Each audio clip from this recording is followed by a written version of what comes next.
ามาเบิ่งการวิเคราะห์ของทางวิเคราะห์สถานการณ์สิ่งใดที่เกี่ยวพันกับลาวในการพัฒนาแอดมินเองก็จะหยิบยกมาบอกมากล่าวให้ท่านผู้ชมได้รับรู้เช่นเดียวกันแน่นอนการสร้างสรรค์พัฒนาเป็นสิ่งที่ดีบ่ว่าจะเป็นทางพื้นฐานโครงสร้างโดยเฉพาะแม่นถนนหนทางก่อนจะพัฒนาเส้นทางใดมันก็ต้องเว้าเรื่องเงินฉะนั้นก่อนจะมีเงินมันก็ต้องเว้าเรื่องการสอกหาเงิน สิ่งเหล่านี้มันก็เป็นจุดหยังที่ศูนย์รวมกัน ถ้าบ่มีเงินก็เฮ็ดหยังยากยุคนี้ก็แม่นยุคของเงินของคำฉะนั้นก่อนจะพัฒนาประเทศชาติได้มันต้องเว้าเรื่องการหาเงินต้องมีเงินหรือว่าซั้นก็ต้องแม่นได้เฮ็ดหยังที่มันควรจำเป็นที่จะต้องได้เฮ็ดเพื่อเคียงคู่กันในการพัฒนา โดยวิเคราะห์สถานการณ์เองก็ให้สังเกตเกี่ยวกับคุณค่าแห่งยุคสมัยของจิตใจบรรดาจากการสร้างคู่ร่วมชะตากรรมระหว่างจีนและลาวเพิ่นว่า70ปีก่อนกองประชุมบรรดาบันดุงได้จัดขึ้นอยู่ที่นครบันดุงประเทศอินโดนีเซียซึ่งได้เปิดประวัติศาสตร์หน้าใหม่แห่งความสามัคคีและการร่วมมือระหว่างประเทศในอาซีและแอฟริกา จิตใจบันดุงที่ถือเอาความสามัคคีมิตรภาพและการร่วมมือเป็นแกนกลาง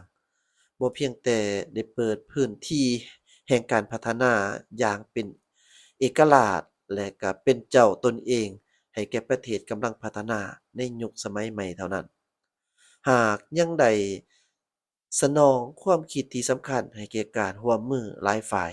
ของการพัวพันสากลในปัจจุบันอีกด้วย การสร้างคู่ร่วมชะตากรรมจีนลาวถือว่าเป็นพฤติกรรมตัวจริงที่สำคัญในการจัดตั้งปฏิบัติจิตใจบันดุงในยุคใหม่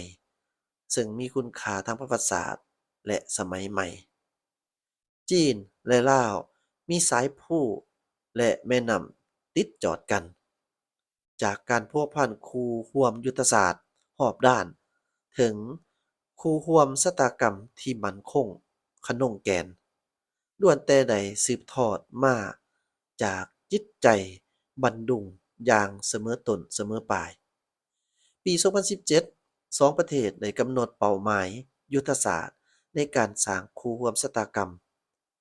ปี2019ได้ริเริ่มแผนแม่บทซึ่งได้หันจากความไว้เนื้อเชื่อใจทางการเมืองมาเป็นการร่วมมือรอบด้าน จากกลไกพบปะประจำปีระหว่างการนำขันสูงถึงการประสานงานระหว่างแขวงต่อแขวงและเมืองต่อเมืองในระดับท้องถิ่นจากการแลกเปลี่ยนบทเรียนทางด้านการปกครองประเทศของพรรคการเมืองถึงกลไกการร่วมมือในหลายขงเขต การสร้างคู่ร่วมชะตากรรมจีนลาวได้มีเนื้อในเพิ่มขึ้นเรื่อยๆบนหลักการเสมอภาคและความไว้เนื้อเชื่อใจซึ่งกันและกันได้แสดงให้เห็นถึงจิตใจบันดุงอย่างจะแจ้งในการพัวพันระหว่างสองประเทศพลังชีวิตแห่งยุคสมัยใหม่ของจิตใจบันดุงแม่นหันความสามัคคีและการร่วมมือเป็นการเคลื่อนไหวตัวจริง บนหลักการปรึกษาหารือร่วมกันสร้างสาร่วมกันและส้มใสร่วมกันสองประเทศจีนและลาวได้ร่วมกันสร้างโครงการสัญลักษณ์ที่สร้างผลประโยชน์ให้แก่ประชาชนทั้งสองชาติและเป็นตัวอย่างที่ดีเด่นให้แก่การร่วมมือแบบต่างฝ่ายต่างก็ได้รับผลประโยชน์ระหว่างประเทศกำลังพัฒนา จีนและลาวได้ถือเอาการร่วมกันสร้างหนึ่งแล้วหนึ่งเส้นทางเป็นโอกาสได้ถือเอายุทธศาสตร์หันประเทศที่บ่มีไส้แดนที่ติดจอดกันกับทะเลให้กลายเป็นประเทศที่มีความเสื่อมจอดต่อภาคพื้นของลาวเชื่อมต่อกับแผนการพัฒนาของจีนอย่างลึกซึ้งการสร้างและเปิดบริการของเส้นทางรถไฟลาวจีน บ่เพียงแต่ได้ช่วยแก้ไขปัญหาความยุ่งยากทางด้านการคมนาคมของแหลมอินโดจีนเท่านั้น หากยังได้สร้างเขตเศรษฐกิจอยู่เรียบตามเส้นทางรถไฟ ซึ่งได้ซุกยู่เวียกงานการลดผ่อนความทุกข์ยาก และการยกระดับอุตสาหกรรมอยู่เรียบตามเส้นทางรถไฟเติมอีกในขอบเขตการร่วมมือทางด้านเศรษฐกิจจีนเป็นประเทศที่ได้ลงทุนอยู่ลาวหลายที่สุดและเป็นคู่การค้าที่สำคัญสำหรับประเทศลาวจากเขตเศรษฐกิจรวมร่วมไส้เศรษฐาถึงบรรดาเขื่อนไฟฟ้าน้ำตกตามน้ำอู้จากเขตทดลองกสิกรรมถึงโรงงานทันสมัยการลงทุนของวิสาหกิจจีนบ่เพียงแต่ได้ช่วยยุกยู่ส่งเสริมขบวนการหันเป็นอุตสาหกรรมของลาวเท่านั้นยิ่งได้รับการเอาใจใส่ในการถ่ายทอดเทคโนโลยีและการยกระดับความสามารถจากการส่งเลือดหันมาเป็นการผลิตเลือดมูลค่าการค้าระหว่าง2ประเทศในปี2024ได้บรรลุถึง 8,231 ตื้อดอลลาร์เพิ่มขึ้น 15.9% เมื่อเทียบใส่ปี2023การร่วมมือในโครงเขตเจริญใหม่ต่างๆเช่นพลังงานสะอาดเศรษฐกิจดิจิทัลปัญญาประดิษฐ์และอื่นๆนับมือนับเป็นขบวนคึกคืนซึ่งได้แสดงให้เห็นถึงเนื้อในแห่งยุคสมัยที่ร่วมมือกันแบบต่างฝ่ายต่างก็ได้รับผลประโยชน์และพัฒนาร่วมกันของจิตใจบันดุง คุณค่าแห่งยุคปัจจุบันของจิตใจบันดงยังได้ส่งเสริมลัทธิหลายฝ่ายและต้านกับลัทธิฝ่ายเดียวและลัทธิเจ้าอำนาจจีนและลาวล้วนแต่เป็นประเทศพัฒนา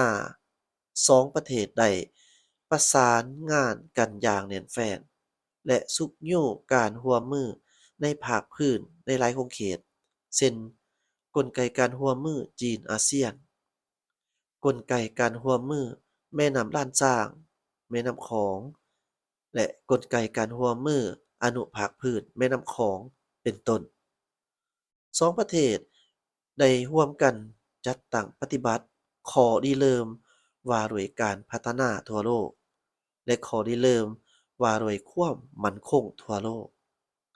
ในหัวข้อระดับโลกต่างๆเช่นการเปลี่ยนแปลงของดินฟ้าอากาศ ปัญหาทางด้านสาธารณสุขและอื่นๆร่วมกันจุกยู่การบริการทั่วโลกได้รับการพัฒนาไปตามทิศทางยุติธรรมและสมเหตุสมผล การเคลื่อนไหวสามัคคีประสานงาน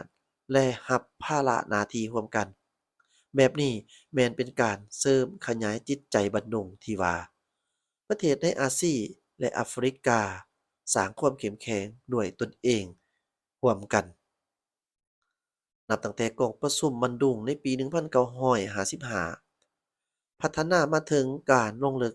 การสร้างคู่ความชะตากรรมจีนลาวในปี2025เวลาได้ผ่านไป70ปีแล้ว แต่ประเทศกำลังพัฒนายังได้ยึดมั่นความสามัคคีมิตรภาพและการร่วมมือกันคือ70ปีก่อน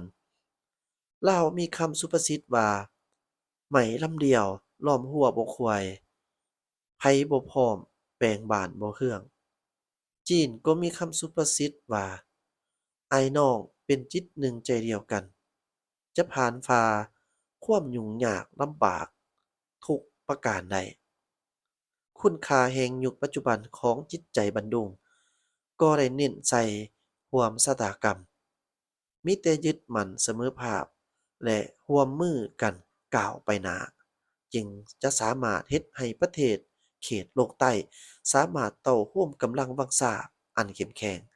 เพื่อรับมือกับสิ่งท้าทายต่างๆนานาร่วมกันมุ่งหน้าไปสู่อนาคตที่สวยงามที่มีสันติภาพแบบถาวรและเจริญรุ่งเรืองร่วมกันขอขอบใจข้อมูลจากวิเคราะห์สถานการณ์